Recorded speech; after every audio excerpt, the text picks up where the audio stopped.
but I want to give you one on what you should expect and what you need to know about recreational drugs. Okay, so let me give you a bit of my history first.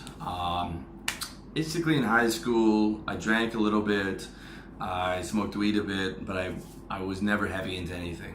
When I got to university, I became a complete pothead because I had no mission, I had no motivation, I had nothing going on, and the guy who delivered our pitas asked us on a whim if we wanted some weed. And from that day forward, we started ordering that shit, every other day. And I was spending as much money on weed as I was on food. And you can see that at 19 and 20, my priorities were fucked up.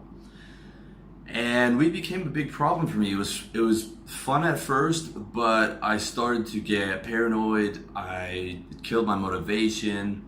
I was getting, a cough, and I was getting sick every couple months, and it just wasn't working very well.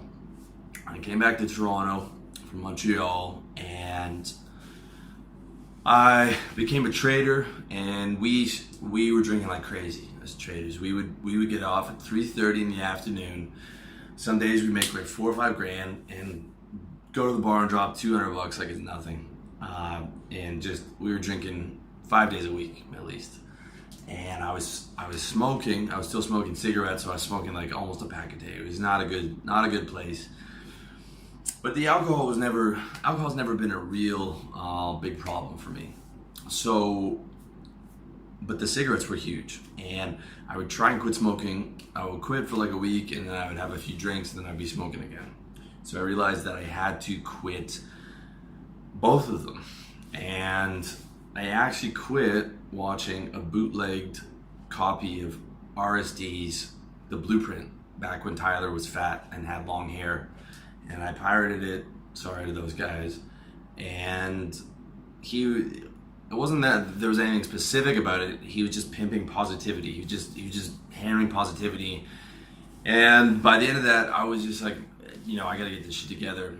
And so from 23 to 30, I didn't have a cigarette. I didn't have a sip of alcohol, and no weed, nothing. 30, my birthday comes around. I have a few drinks, and then I start to say, you know what? I can have a few drinks every week, and it's not a problem. And then I started to experiment with stuff like Phenibut, which I found through Good Looking Loser, who has a good website for guys, and Kratom, which I also found through him, and different compounds that I found through myself. There's another good site called pillscout.com, who's got a lot of good reviews on stuff. And so I started to play around with different compounds, and not particularly to get high, but just to see if I can increase my productivity and I can increase my well-being and stuff like that. And so here are the things that I've experienced with drugs. And the first thing I would say is that if you can be consistently happy without drugs, and I'm talking about even without caffeine, that's the ideal, okay? If you are consistently happy, you have consistent energy, you're healthy, and you can do it without drugs, that is the absolute ideal. I would recommend complete drug-free lifestyle if that is available to you, if it's possible for you, and if you're a relatively happy guy, I wouldn't recommend fucking with drugs. Just like if you're already a relatively big guy and you put on muscle quickly, I wouldn't recommend fucking with the steroids, okay? Like if you can get a lot of benefits naturally, I wouldn't touch anything, including caffeine. In fact, caffeine is probably the most addictive drug that there is, or at least next to nicotine. Caffeine I've been using for the last 7 years every day, and I'm 100% addicted to it. So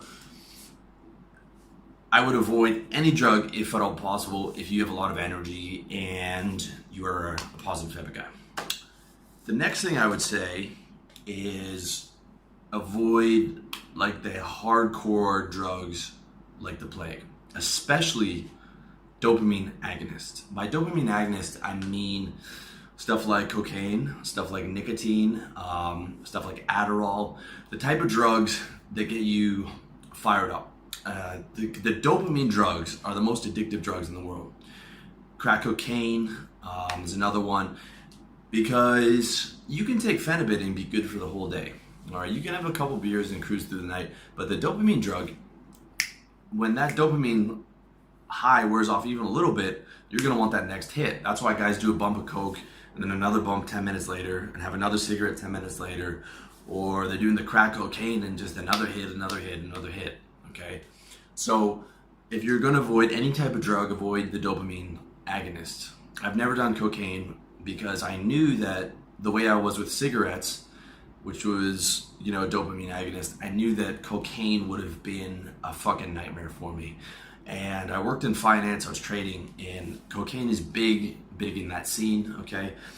If you don't know already, a lot of guys in finance are on Adderall or cocaine, either to get through the day or deal with the stress, or just because they're so stressed, you want to party hard at night and have some fun. And I've seen a lot of guys go down on coke, and it's super expensive and super addictive and will fuck up your life. And I would just say avoid cocaine like the plague. Adderall, all the dopamine agonists, avoid like the plague. All right. The other drugs you want to avoid are the real hardcore ones. Heroin, obviously. Crack cocaine, obviously. LSD, okay? I had one of my readers asking me about LSD. LSD was synthesized by CIA for their MK Ultra operation to see how they can mold soldiers and mold people to do what they want, all right? This was not the hippie, peaceful drug that people think it is. This is a serious drug where people get flashbacks 10 years later. You're not allowed to be a pilot if you've done LSD. And even in microdosing like an LSD analog, I knew a couple guys who were doing that. I would still avoid it. Yes, you might be able to get some experiences out of it, and you might be able to tap into a different level of consciousness, but there are, I think, more safer drugs to be able to do that. I would not touch any of those heavy psychedelics, because one bad trip and you're down and you might not be coming back. Or, you don't know what's going to happen when you give control to the drug. Okay, you don't want any drug where you're out of control. You never want to get high enough, or you never want to be in a state where you've lost control, because anything can happen. All right, you want to keep control. All right, so I wouldn't touch any of those drugs. So the dopamine agonists are a no. The hardcore drugs are a no. The one exception, okay, and this is just for entertainment purposes, and of course, I'm not telling you to break the law, but MDMA, someone who isn't me, has done M once, best day of his life, went to a festival, had an amazing time, and you just need to know that you're getting like pure shit. You need to have like someone who's got a testing kit, okay, because you can't just fucking buy this shit off some random guy and assume that it's going to be pure MDMA. It's not. It's probably not going to be. But doing something like that once a quarter, I don't think is the worst thing in the world if you don't have an addictive personality.